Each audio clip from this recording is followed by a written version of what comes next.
बच्चों, कैसे हो? लास्ट वीडियो में हम लोगों ने मोशन अंडर ग्रेविटी स्टार्ट किया था। उसमें हम लोग कॉन्सेप्चुअली देखे थे कि किस तरह एक बॉडी को जैसे अपवर्ड एक वेलोसिटी देने के बाद उसका जो फिजिक्स है, उसका जो मोशन है, उसको हम लोग अच्छी तरह देखे थे। उसमें हम लोगों ने ये भी देखा था साइन कन्वेंशन के हिसाब से कि anything directed downward is negative, anything directed upward is positive. हालांकि ये वर्टिकल मोशन है और वर्टिकल मोशन में हम लोग एक ही डायरेक्शन का बात करेंगे, जो कि आइदर अपवर्ड और डाउनवर्ड। तो हम लोग सिर्फ कॉन्सेप्चुअली देखे थे, मैथमेटिकली कुछ भी नहीं देखा था। इस वीडियो में हम लोग मैथमेटिकली जाएंगे, इक्वेशंस बनाने की कोशिश करेंगे कि कैसे कैसे इक्वेशंस होंगे, और उसके साथ साथ हम लोग कुछ केसेस भी देखेंगे मोशन अंडर ग्रेविटी का। तो सबसे पहले एक चीज आप लोगों को याद होना चाहिए कि जी जो कि डायरेक्टेड डाउनवर्ड है इन बोथ द केसेस, कि जब बॉल ऊपर जा रहा है तब भी जी उसके ऊपर नीचे लग रहा है, और जब बॉल नीचे आ रहा है तब भी जी नीचे लग रहा है। ठीक है ना? तो लेट्स स्टार्ट कि हम लोग जो देख रहे थे कि एक बॉडी है, इसको एक u वेलोसिटी से मैंने फेंका। हम लोगों ने लास्ट वीडियो में जो देखा था वो दो तीन चीज देखे थे हम लोग, कि जिस वेलोसिटी से या फिर जिस मैग्नीट्यूड ऑफ वेलोसिटी से इस बॉल को फेंका जाएगा, उस मैग्नीट्यूड ऑफ वेलोसिटी से ये बॉल आके स्ट्राइक भी करेगा। और मैंने ये भी बताया था एक्चुअली ऊपर ऐसे जाएगा तो नीचे ऐसे ही आएगा, बट मैं थोड़ा साइड में दिखाऊंगा, बिकॉज एक ही जगह पे दो डायग्राम करेंगे तो प्रॉब्लम होगा। बट एक्चुअली क्या है, बॉल को फेंका, ऊपर गया, यहाँ पे वेलोसिटी 0 हुआ, वापस बॉल नीचे आया, है ना? मान लो। और मैंने एक चीज और बताया था कि ये बॉल का मास क्या फैक्टर है, क्या ये बॉल का मास कोई भी इस इक्वेशंस में कोई भी इफेक्ट डालेगा क्या? नहीं, mass will not have any effect on this motion. किस लिए, क्यों इफेक्ट नहीं करेगा? द रीजन इज, हम लोग जो मोशन देख रहे हैं मोशन अंडर ग्रेविटी में, वो बिना एयर रेजिस्टेंस वाला, मतलब कोई भी एयर रेजिस्टेंस नहीं है। It's like carrying out A motion in vacuum. Vacuum में मोशन करने से जो होता है वैसा ही। तो उसके हिसाब से अगर मैं देखूं तो कोई भी अगर एक फीदर या फिर कॉटन का पीस ले लूं और एक लोहे का बॉल ले लूं, दोनों को अगर फेंकूंगा तो दोनों एक ही साथ एक ही टाइम पे जमीन पे आके, मान लो इस हाइट से मैं फेंक रहा हूं, एक कॉटन बहुत हल्का होता है और एक लोहे का बॉल मान लो इतना मोटा, और दोनों को मैं फेंक रहा हूं, तो कौन पहले पहुंचेगा? बाय नेचर हम लोगों को लग रहा है कि कॉटन पहले पहुंचेगा, सॉरी, लोहे का बॉल पहले पहुंचेगा। बट ये हम लोग कर रहे हैं इस मीडियम में। कौन से मीडियम? जो हम लोग जहां पे सांस ले रहे हैं वहां पे हवा है, हवा में रेजिस्टेंस है, उसमें देख रहे हैं।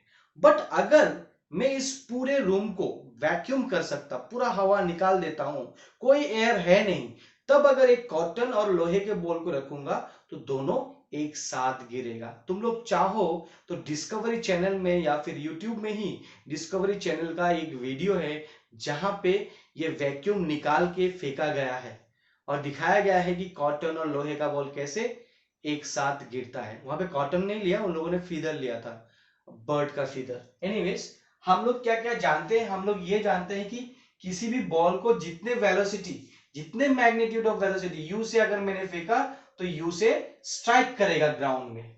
ठीक है ना? अच्छा, ये यू से जाएगा टॉप में, यहां पे वेलोसिटी क्या होना पड़ेगा? 0। 0 होगा तभी तो यहां रुकेगा। वेलोसिटी होना मतलब ये मूव कर रहा है, और यहां पे वेलोसिटी 0 मतलब ये यहीं पे रुकेगा और वापस रिटर्न इसी पाथ में करेगा। मगर मैं साइड में दिखा रहा हूं कि इस पाथ में वो रिटर्न हो रहा है। एनीवेज, अब क्या है कि ये जो टाइम है, ये जो ऊपर जाने का टाइम यहां से यहां तक, इसको हम लोग कहते हैं टाइम ऑफ एसेंट। और नीचे आने का जो टाइम है, ये जो नीचे आने का टाइम है, इसको हम लोग कहते हैं टाइम ऑफ डिसेंट। और एक चीज याद रखना, ये दोनों टाइम मिला के, ऊपर जाने में जितना टाइम लगा, नीचे आने में जितना टाइम लगा, इन दोनों टाइम को मिला के हम लोग बोलते हैं टाइम ऑफ फ्लाइट। मैंने लास्ट क्लास में भी बताया था कि टाइम ऑफ फ्लाइट क्या है, कि एक बॉडी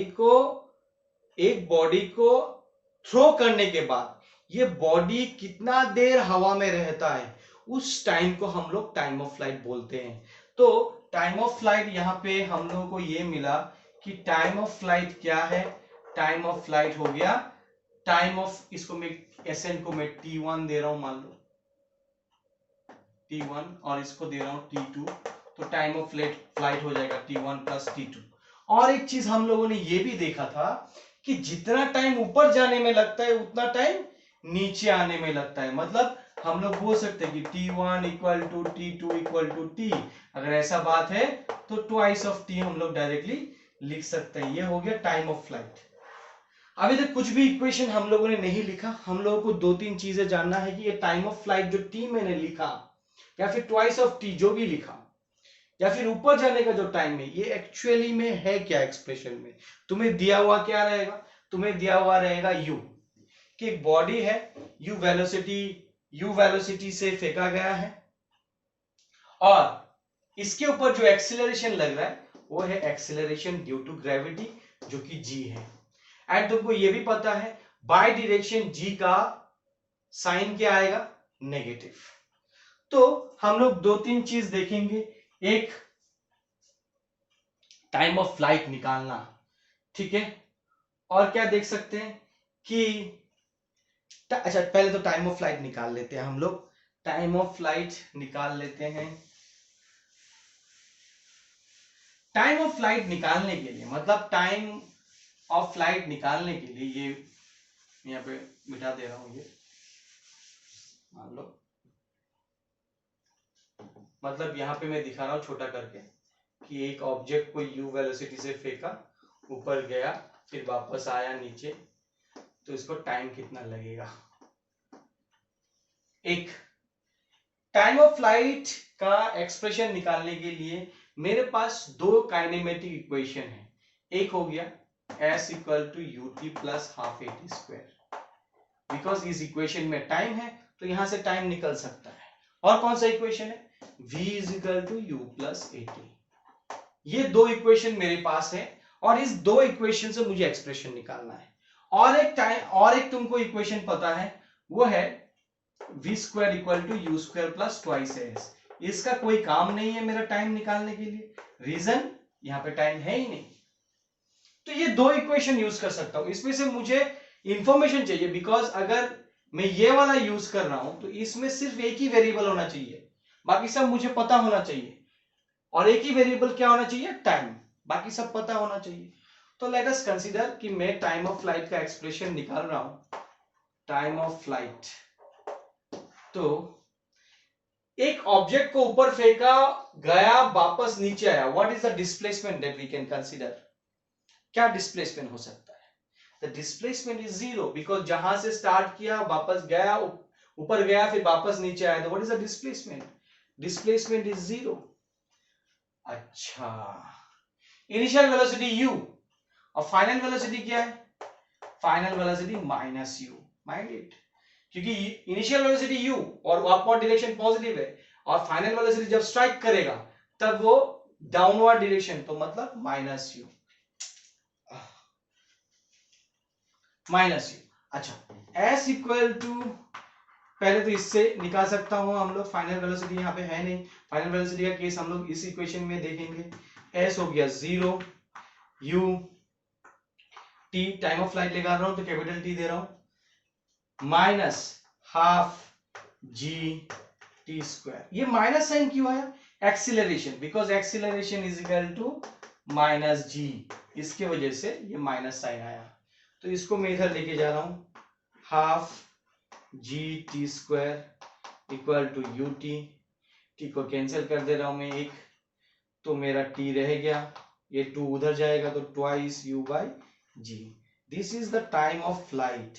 मैं बोला था दो ही चीज तुमको ज्यादातर क्या दिया रहेगा, यू, यू मुझे पता है, जी तो मुझे पता ही है बिकॉज जी कांस्टेंट है, तो ये यू से मेरा टाइम ऑफ फ्लाइट निकल गया। तो इससे तुमको ये भी पता चलेगा कि टाइम ऑफ एसेंट क्या हो गया। टाइम ऑफ एसेंट इसका हाफ होगा, इसका हाफ मतलब टाइम ऑफ एसेंट को मैं बोल सकता हूं time of ascent, it is time of flight divided by 2 मतलब u by g। Time of descent and time of ascent both are same. ठीक है, अच्छा तो ये तो हो गया, मैं ये वाला इक्वेशन से निकाला। और इस इक्वेशन से कैसे निकाल सकता हूं, सेम ही चीज निकालूंगा बट मेरा एक्सप्रेशन सेम आना है बट मैं इक्वेशन अलग यूज कर रहा हूं। तो v is equal to u plus a t. v क्या हो जाएगा, फाइनल वेलोसिटी, फाइनल वेलोसिटी क्या है माइनस ऑफ u, और ये u again acceleration minus g और टाइम t, ये gt इधर आ गया और ये माइनस u उधर गया तो ट्वाइस u, तो t is equal to twice u by g। फिर से टाइम ऑफ फ्लाइट मेरा निकल गया एक्सप्रेशन। मतलब मैं ये इक्वेशन यूज करूं या तो फिर ये इक्वेशन यूज करूं, कोई फर्क नहीं पड़ेगा, मेरा एक्सप्रेशन सेम आने वाला है। ठीक है, और कुछ निकालना है नहीं इसमें से, इसमें से मुझे टाइम ऑफ फ्लाइट डिस्प्लेसमेंट तो जीरो है, इनिशियल वेलोसिटी बता दिया। अच्छा एक चीज हम लोग फाइनल, और एक चीज देखो, final velocity at the top यहाँ पे क्या है जीरो, फाइनल वेलोसिटी भी मुझे पता है। ठीक, तो मुझे और कुछ यहाँ पे एक्सप्रेशन से कुछ भी निकालने की जरूरत नहीं है। अच्छा अब थोड़ा डिफरेंट केसेस देख रहे हैं कि इसको तुम लोग केस वन के हिसाब से ट्रीट कर सकते हो, कि जहां इस केस वन के हिसाब से ट्रीट कर सकते हो, इसको लिख देना कि an object is thrown from the ground upward with the velocity u। और केस टू हम लोग देखेंगे अभी, case two object dropped from a tower of height h, कि एक टावर मान लो ये एक टावर है, इस टावर से एक ऑब्जेक्ट को फेंका जाएगा, फेंका नहीं जस्ट ड्रॉप किया जाएगा, मतलब ड्रॉप और फेंकना थोड़ा अलग हो जाएगा। फेंकना मतलब कुछ एक वेलोसिटी से मैं फेंक रहा हूं, ड्रॉप मतलब छोड़ दे रहा हूं वहां से। मान लो ये टावर है और टावर के ऊपर मैं खड़ा हूं और मैं इस ऑब्जेक्ट को छोड़ दिया, तो उसको कहते हैं ड्रॉप। अच्छा जब मैं ड्रॉप करता हूं, ये डिपेंड करता है कि उस समय पे, मतलब just before dropping the object, वो ऑब्जेक्ट का कोई मोशन था या नहीं था। जाहिर सा बात है अगर मैं इस टावर का बात करूं तो टावर के ऊपर मैं खड़ा हूं मान लो, और मैं उसको छोड़ रहा हूं, तो अगर मैं खड़ा हूं आई एम एट रेस्ट, तो मेरे साथ साथ ये ऑब्जेक्ट भी इज एट रेस्ट। ड्रॉपिंग मतलब ये इनिशियल कंडीशन लेगा कि उससे पहले वो उसका मोशन क्या था, उससे पहले उसका मोशन रेस्ट था, मतलब वो रुका हुआ था। क्योंकि मैं रुका हुआ था और मैं बॉल को पकड़ा हुआ था, तो मेरे साथ साथ बॉल भी रुका हुआ था। तो what was his initial condition? Initial condition was that कि it was at rest, it was at rest मतलब उसका इनिशियल वेलोसिटी क्या हो जाएगा जीरो। एक चीज और बताता हूं, ध्यान दो, जब भी एक ऑब्जेक्ट को ड्रॉप किया जाता है, ये हमेशा इनिशियल वेलोसिटी। तुम लोगों को एक चीज और बता दूं कि हमेशा जब भी एक ऑब्जेक्ट को ड्रॉप किया जाएगा एक प्लेटफॉर्म से, उसका मतलब ये नहीं कि इन ऑल द केसेस में u इक्वल टू जीरो पकड़ूंगा, ऐसा नहीं है। ये डिपेंड करेगा कि ये प्लेटफॉर्म, जिस प्लेटफॉर्म से उसको फेंका जा रहा है, वो प्लेटफॉर्म का स्टेटस क्या है। क्या वो प्लेटफॉर्म मूव कर रहा था या फिर प्लेटफॉर्म रुका हुआ था। जैसे कि मान लो कि एक गैस बैलून है, जहां पे मान लो एक इंसान है और वो इंसान एक ऑब्जेक्ट को पकड़ के रखा है और ये गैस बैलून ऊपर जा रहा है विथ अ वेलोसिटी v। मान अगर ये आदमी इस बॉल को ड्रॉप करता है तो जस्ट बिफोर ड्रॉपिंग ये बॉल रुका हुआ नहीं है, बिकॉज ये बॉल इसके हाथ में है, ये आदमी ऊपर जा रहा है विद v वेलोसिटी से। क्यों जा रहा है? Because the balloon is moving upward with v velocity. तो अगर मैं इन दिस केस जब ये ऑब्जेक्ट ड्रॉप करेगा, तो इन दिस केस अगर मैं पूछूं what is the initial velocity, the initial velocity will be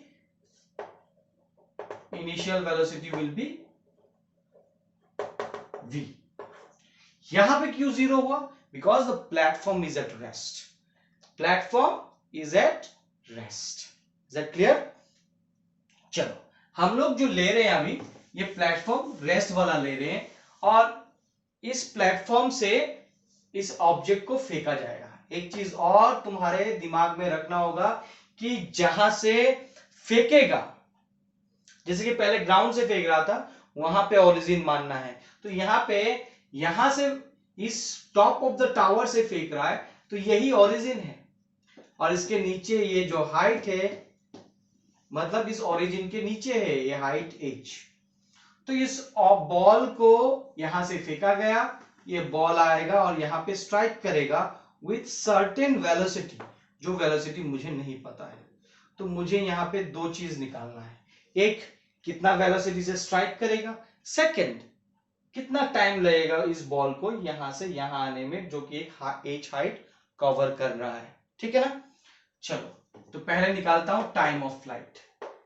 time of flight कौन सा फॉर्मूला यूज करूंगा? s equal to ut plus half at square. क्या मैं v equal to u plus at use कर सकता हूं? नहीं कर सकता। क्यों?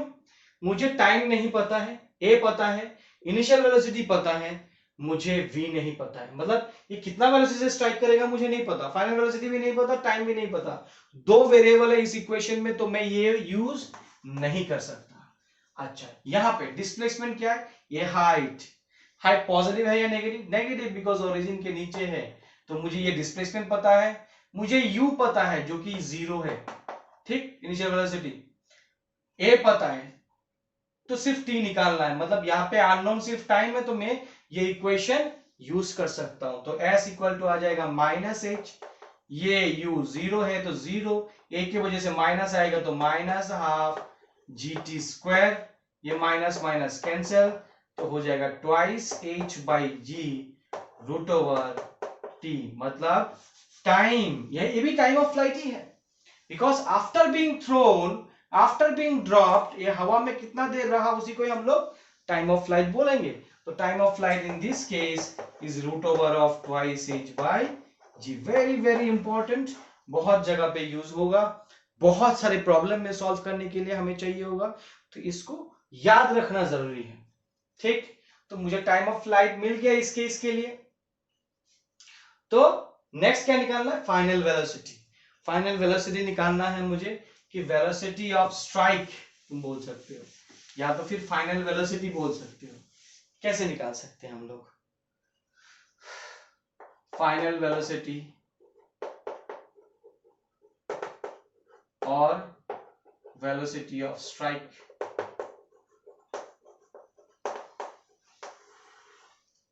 ठीक, तो तुम देखो इसके लिए हम लोग यूज कर सकते हैं v square equal to u square plus twice s।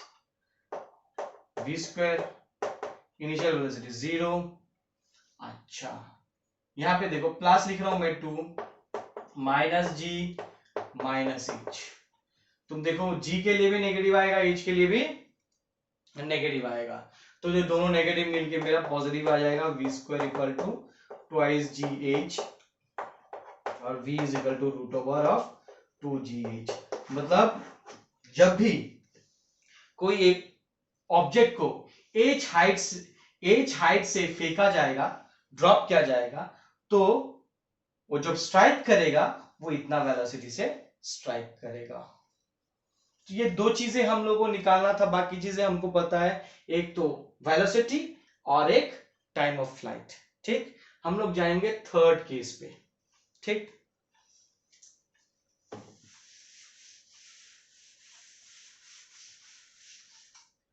Dropped के जगह पे यहां पे हो जाएगा थ्रोन अपवर्ड। मैं यहां पे लिख दे रहा हूं third case, from the tower of height h. एक टावर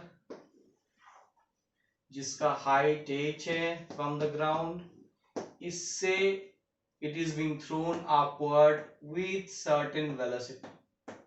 अच्छा, तो ये u वेलोसिटी से फेंका गया, ऊपर जाएगा, फिर वापस वो नीचे आएगा, ऐसे स्ट्राइक करेगा।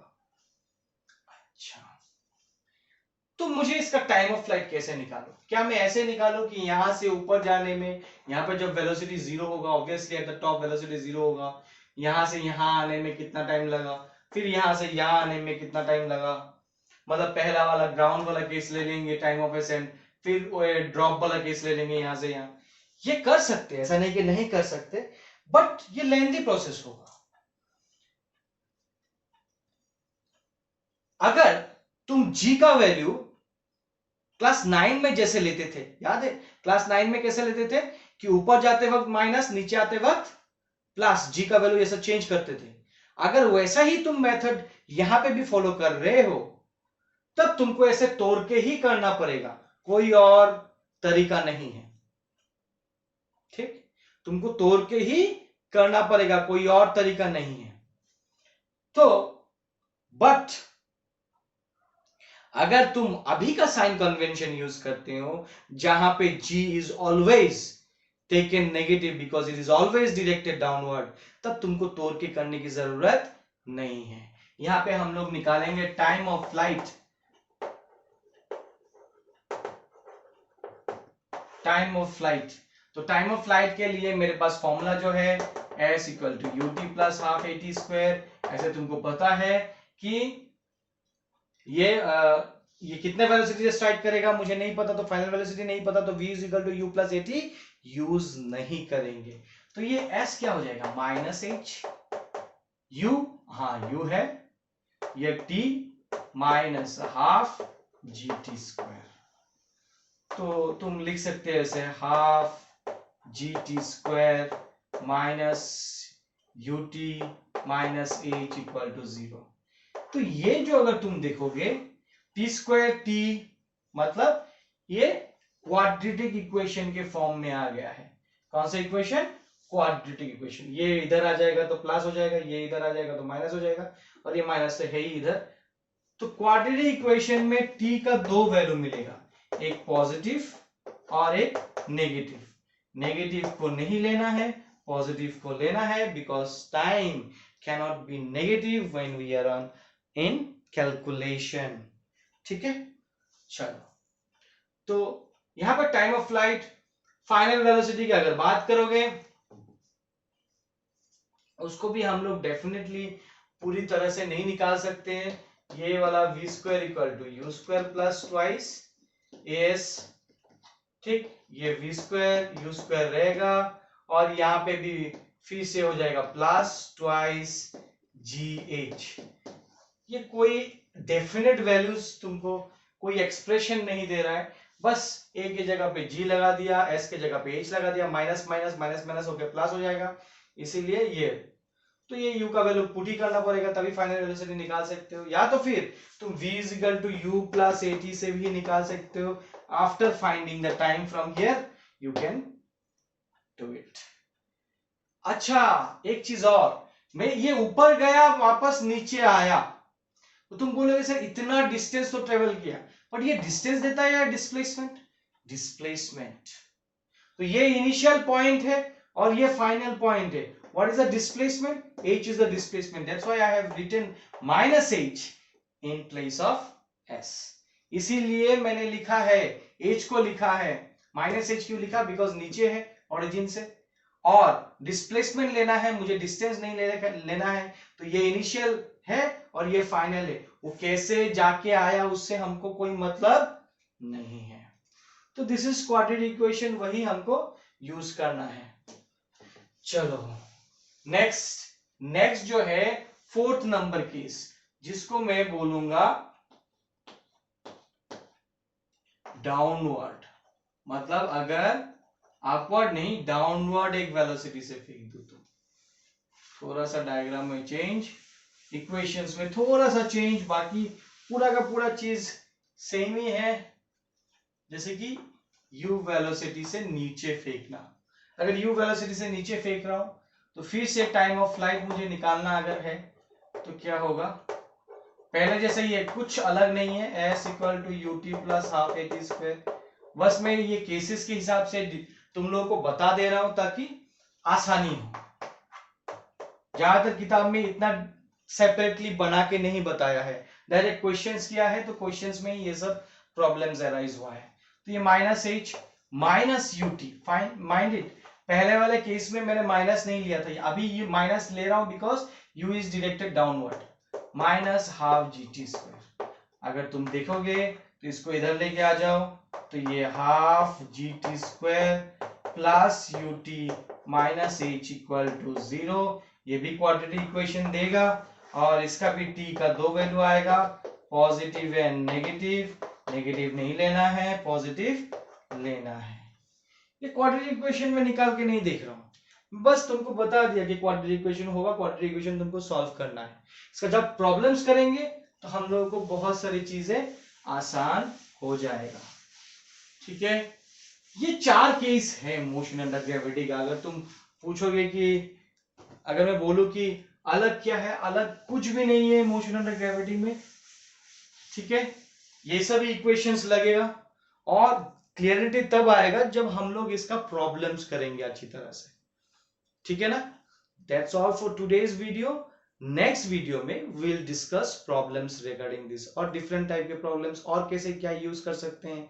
हाँ, और उसमें हम लोग nth का भी एक इक्वेशन सीखे थे, फोर्थ वाला इक्वेशन, वो nth का भी इक्वेशन कैसे यूज करके कैसे क्वेश्चन सॉल्व कर सकते हैं वो सब भी देखेंगे। बहुत इंपॉर्टेंट है ये मोशन अंडर ग्रेविटी। अगर मोशन अंडर ग्रेविटी अच्छी तरह समझ में आया तो तुमको, और एक डिफिकल्ट पार्ट है जो मोशन इन ए प्लेन में आता है जिसको हम लोग प्रोजेक्टाइल के नाम से जानते हैं, वो प्रोजेक्टाइल करने में काफी आसान होगा। That's all for today, thank you.